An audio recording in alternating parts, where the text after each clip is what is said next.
Chapter 5, Yank and Bennett. Usually Molly woke up early and happy on her birthday, but this birthday morning, the dark words she and Emily had said the night before put a shadow on the day. Outside, it was gray and cloudy. A cold drizzle was falling. It certainly didn't look like a happy birthday, and Molly didn't feel happy either. She felt bad about the mean thing she had said to Emily. She had started by saying she didn't want a lemon tart at the party, and ended by saying she didn't want Emily at the party. How did everything get so mixed up?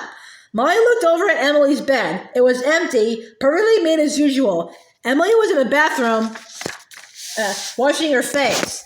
When she came back and saw Molly was awake, she looked away hurriedly. Molly thought Emily looked sorry too. Molly tried to think what Dad would do. It was at times like this that she realized how much she needed Dad. Molly looked at Emily's back. One thing was sure, Dad would say that no party was half as important as a friend's feelings. Molly swallowed hard.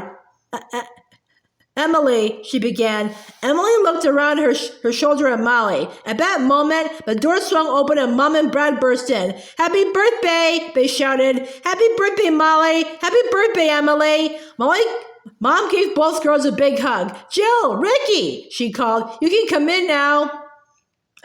Jill and Ricky walked slowly into the room. They were each holding something in their arms. Molly sat up straight in her bed. Puppies! Molly cried. Puppies! Oh, they're perfect! Jill put one puppy on Molly's bed. Ricky put the other puppy into Emily's arms. We thought you two princesses deserve real puppies, said Mrs. McIntyre.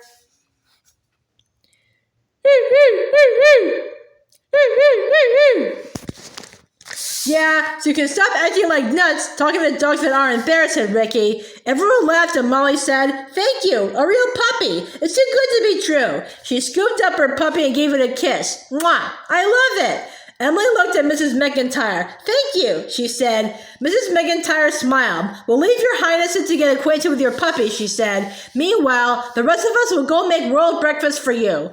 Molly's puppy snuggled closer to her chest. It was fat and warm and had snappy brown eyes and pointed ears. Its 4 little feet were white, as if it had wandered into a puddle of paint by mistake, and in a gingerly red spots, exactly the color of Emily's hair. Molly hugged the puppy. It reached up and licked her under the chin. Emily, look, said Molly. Mine's licking me. Emily was cuddling her puppy too. She rubbed her cheek against its head and murmured. Molly heard her say, It's been so long. What do you mean so long? Asked Molly. Emily put her puppy in her lap. She stroked its head.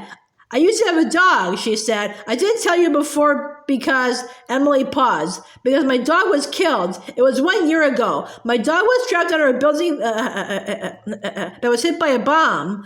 Molly held her puppy even closer. Oh, Emily, she said, that's horrible. I'm so sorry. I'm really, really sorry. Molly brought her puppy over to Emily's bed. The puppies began to play together. You know, Emily, Molly went on, I think you were right about some of the things you said last night. The war has been harder for you.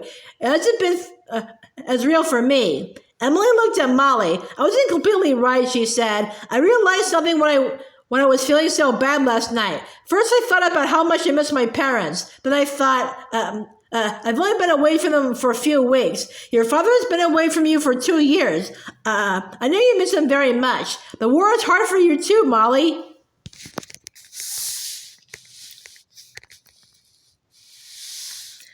I'm going to call my puppy Bennett after my good English friend, said Molly.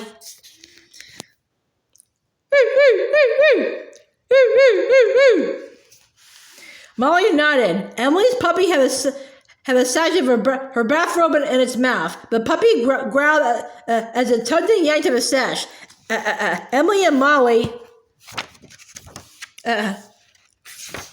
laughed. Your puppy is a tough little fighter, Molly said. What are you going to name it? I think I'll call my puppy Yank, said Emily, because it's a good American dog.